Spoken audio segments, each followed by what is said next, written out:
hello, tara at kumain. Meron ako ditong chicken, tapos cheese, asin, at salad. Meron pa akong itlog, pero currently, niluluto ko pa lang siya. Eh, nagugutom na ako. So, bukas ko na lang kakainin. Pag nagsasalad ako, hindi ko kinakain yung dressing. Tapos yung croutons, hindi ko rin siya gusto. Ayoko ng ganyan ka-crunchy. Meron siyang kasama na cheese. Sige, ilagay natin. Isa sa mga kinikrave ko na cheese. Ang harap. Dati palagi ako nagkikrave ng salad dahil sa feta cheese. Kasi gusto ko yung combination ng salad na merong feta cheese. Ngayon naman dahil dito. Tapos, lalagyan ko siya nito. Naghugas lang ako ng kamay. Ang pinaka-favorite ko talaga na dressing is lemon. Tapos lalagyan ko ng asin. Yun lang. Kaya pala kanina, parang feeling ko merong kulang sa dala ko.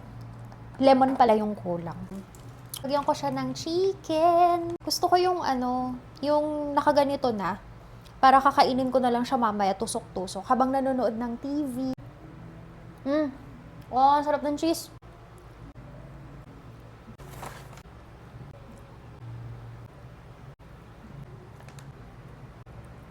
Chicken na nilagyan ng konting salad. Yun lang. Bye.